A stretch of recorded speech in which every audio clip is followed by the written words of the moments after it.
इस वक्त जो आप पर गुजर रही है उसका विश्लेषण करेंगे और आप कहेंगे आप पर क्या गुजर रही है। भाई अलग अलग राज्यों में अलग अलग हिसाब से गुजर रही है। हम लोग यहाँ वाराणसी में हैं, हम पर गर्मी गुजर रही है। बेंगलुरु में बाढ़ गुजर रही है। हमने आपको पूर्वोत्तर के इलाकों के बारे में कल ही रिपोर्ट दिखाई थी कि वहाँ कैसे कुदरत का सायरन बज रहा है, और आज एक ट्रेलर वहाँ बेंगलुरु में बाकायदा दिखा भी दिया।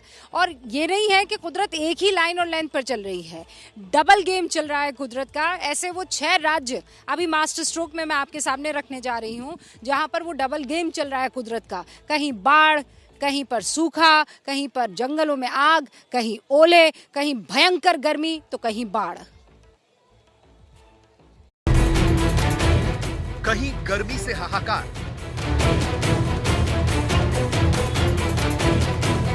तो कहीं पानी करे प्रहार।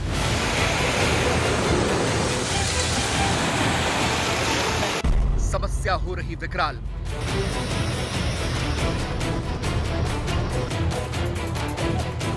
इधर भी ध्यान दो सरकार।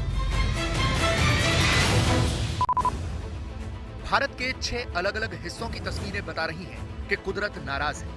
वो चेतावनी दे रही है, लेकिन हम सुन नहीं रहे। सबसे पहले दिखाते हैं असम का हाल।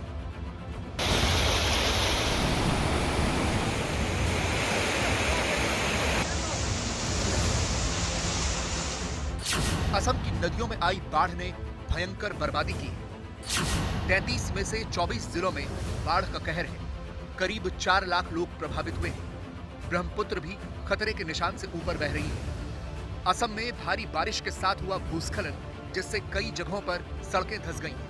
NH-27 का हिस्सा बंद हो गया है। हाईवे पर अब सिर्फ गड्ढे ही गड्ढे नजर आ रहे हैं। एक ऐसा ही गड्ढा है ये रास्ता जो NH-27 जो जाता है असम को जोड़ता है नीचे, यानी कि लोअर असम से लेकर अपर असम तक दीमा हसाओ जिला जाने का ये रास्ता है, जहां पर जिस तरह से ज़मीन खिसकी है और पूरी तरह से ऊपर से पत्थर गिरने की वजह से जो हालात हुए हैं, आप अंदाज़ा लगा सकते हैं कि क्या हालात हुए हैं। इस समय नीचे ड्रेन तक का पानी दिख रहा है। दीमा हसाओ इलाका सबसे ज्यादा प्रभावित हुआ है। इसी इलाके में पूर्वोत्तर की लाइफलाइन कही जाने वाली माईबोंग सुरंग है, जो बाढ़ और बारिश की वजह से बंद हो गई है, जहां बड़ी बड़ी मशीनों की मदद से पानी और मिट्टी हटाने का काम युद्ध स्तर पर जारी है। लगातार हो रहे भूस्खलन और बारिश के कारण पिछले 2 दिन से ये सुरंग बंद है और पूरे पूर्वोत्तर भारत की कनेक्टिविटी बाधित है। अगर मैं ये कहूँ कि त्रिपुरा, मिजोरम, मेघालय, मणिपुर और आसपास के जो राज्य हैं, जहाँ को ये आपस में जोड़ता है असम के जरिए, दीमा हसाओ जिले में लोकेटेड इस सुरंग के हालात आप देख सकते हैं। असम का दर्द दिखाने के लिए एबीपी न्यूज संवाददाता मनोज्ञा लोईवाल बाढ़ वाले इलाकों में पहुंची। लगातार हो रही बारिश से असम में 24 से अधिक जिलों में इस समय बाढ़ की स्थिति बनी हुई है। 4 लाख से ज्यादा लोग प्रभावित हैं। 100 से ज्यादा रिलीफ कैंप बन चुके हैं, जिसमें अभी 50,000 से 1 लाख लोगों को शिफ्ट किया जा चुका है और कई को अभी भी ले जाना बाकी है। कोपली नदी खतरे के निशान से ऊपर बह रही है, जिसका असर कोपली के साथ वाले इलाकों पर भी पड़ा है। नौगांव के कामपुर में लोगों के घर पानी में डूब गए हैं। सड़कों पर रास्ता नहीं दिख रहा, लेकिन लोग जिंदगी बचाने के लिए पानी में ही चल पड़े। होजोई की इन तस्वीरों में तो बाइक को बोट की सवारी पर मजबूर होना पड़ा, क्योंकि सड़क ही नदी बन गई। 3 जिलों की इन तस्वीरों के जरिए असम का हाल समझाने की कोशिश करते हैं। पहली तस्वीर असम के कामरूप जिले की है, दूसरी डिब्रूगढ़ जिले की और तीसरी है दीमा हसाओ की। इन तीनों तस्वीरों में नजर आ रहा है कि कैसे जिंदगी पटरी से उतर गई है। लोग घर-बार छोड़कर जाने को मजबूर हैं। किसी की गोद में छोटे छोटे बच्चे हैं, किसी के कंधे पर सामान है, तो किसी के हाथों में चूल्हा और सिलेंडर है। कई इलाकों में एनडीआरएफ और सेना भी रेस्क्यू में जुटी है। कई हजार हेक्टेयर फसल बाढ़ की भेंट चढ़ चुकी है। बाढ़ से कम 8 लोगों के मरने की पुष्टि हो चुकी है। ऐसी हालत के चलते ही 11वीं की परीक्षा रद्द करनी पड़ी है। असम में बाढ़ की गंभीर स्थिति को देखते हुए केंद्रीय गृह मंत्री अमित शाह ने मुख्यमंत्री हेमंता बिस्वा शर्मा से बातचीत की और हालात का जायजा लिया। असम का हाल आपने देखा, अब बात करते हैं अरुणाचल प्रदेश की। यहाँ भी मौसम विभाग ने कल भारी बारिश की चेतावनी व्यक्त की है। राज्य में 5 लोगों की मौत बाढ़ बारिश की घटनाओं से हो चुकी है। अरुणाचल की तरह ये हालात केरल में भी है, जहाँ कई जिले बारिश के अलर्ट पर हैं। तस्वीरें केरल के कोट्टायम की हैं, जहां भारी बारिश और तेज हवाओं ने जमकर तबाही मचाई। लोहे का ये खंभा भी कुदरत के कहर को झेल नहीं पाया और ढह गया। फिलहाल ये तो हाल मानसून के आने से पहले का है, वहीं कर्नाटक में भी आसमान से आफत बरसी है। कर्नाटक में बारिश भले ही थम गई, लेकिन वो कई सवाल खड़े कर गई। कुछ घंटों की बारिश में बेंगलुरु में बाढ़ के हालात क्यों बन गए, ये देखिए। रिहायशी इलाकों में पानी भर गया। गाड़ियां लग रहा था जैसे सड़कों पर नहीं बल्कि तालाब में चल रही थी, क्योंकि सड़कों पर घुटनों तक पानी था। बारिश के चलते 2 मजदूरों की मौत हो गई। कई जगहों पर पेड़ भी उखड़ गए, जिनको हटाने के लिए निगम को मशक्कत करनी पड़ी।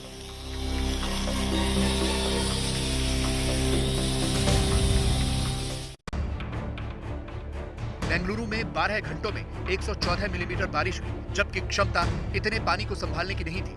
नतीजा, कई जगहों पर 4-4 फीट तक पानी भर गया। ये सब बिना सोचे समझे, बिना तैयारी के विकास की वजह से हुआ है। शहर इतनी बारिश के लिए बनाया ही नहीं गया। बची कुछ कसर अवैध निर्माण ने पूरी कर दी। खतरा टला भी नहीं है, क्योंकि 20 से 22 मई को फिर से तटीय कर्नाटक में भारी बारिश के आसार हैं। We are expecting widespread rains over coastal Karnataka for next 2 days, followed by fairly widespread rains from day 3 to day 5, that is from 20th to 22nd. इस बार मानसून के आने से पहले ही बाढ़ की तस्वीरें सामने आने लगी हैं। वहीं देश के मैदानी इलाकों में रिकॉर्ड तोड़ गर्मी पड़ रही है। कुछ ऐसा ही हाल उत्तर प्रदेश का है।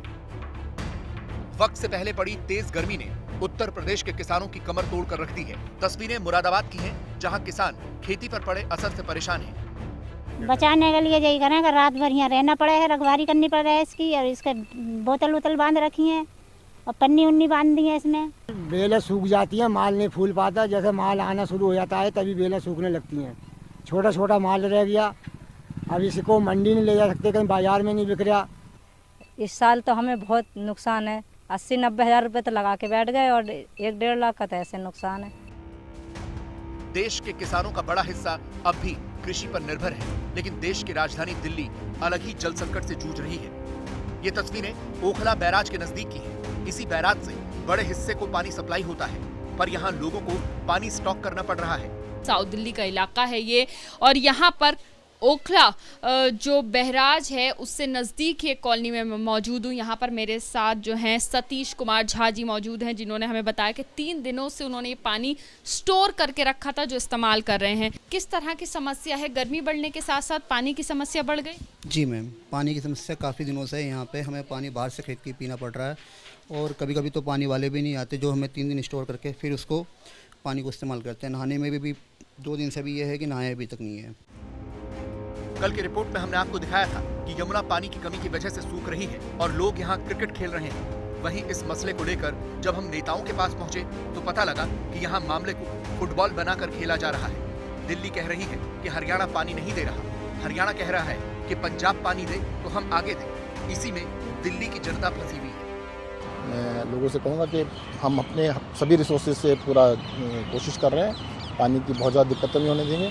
और हरियाणा से फिर से मैं निवेदन करूंगा कि जो हमारा पूरा पानी है वो पूरा पानी छोड़ दें। जितना भी वो इस विषय पर झूठ बोल करके और फर्जी आंकड़े दे करके राजनीति करते हैं, ये दुर्भाग्यपूर्ण है, क्योंकि ये विषय एक बार नहीं कई बार सुप्रीम कोर्ट में भी जा चुका है।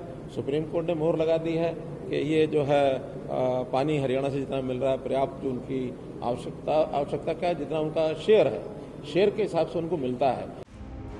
लेकिन मई के महीने में पानी की कमी और भीषण गर्मी के पीछे पर्यावरणविदों की राय भी सुन लीजिए। नॉर्मली एयर ग्लोब के चारों तरफ घूमती है, और जब वो ट्रैप्ड हो जाती है और लोकल लेवल पे और गर्म हो जाती है, तब भी हीट वेव बहने लगता है।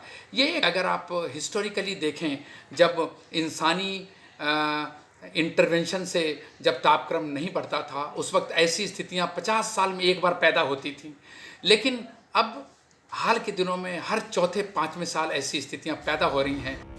अब दिल्ली सरकार कह रही है कि वो सड़क किनारे पेड़ पौधे लगाएगी, पर चंद पेड़ पौधों से क्या होगा, ये बड़ा सवाल है। जानकार कह रहे हैं कि ग्रीन बेल्ट विकसित करना बहुत जरूरी है। सुंदर ग्रीन बेल्ट का डेवलपमेंट, फ्लड प्लेन का प्रॉपर रिस्टोरेशन, ये सब बहुत आवश्यक है। अगर गौर से देखें तो जहाँ भी नेटिव फॉरेस्ट कम्युनिटीज़ को हमने इस्टेब्लिश किया है या उनको बचाया है, वहाँ पर हीट वेव के दौरान भी टेम्परेचर काफ़ी पुरसकूं है।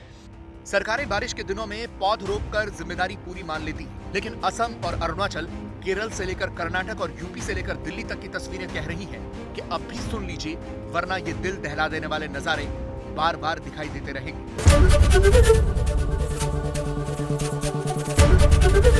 एबीपी न्यूज आपको रखे आगे।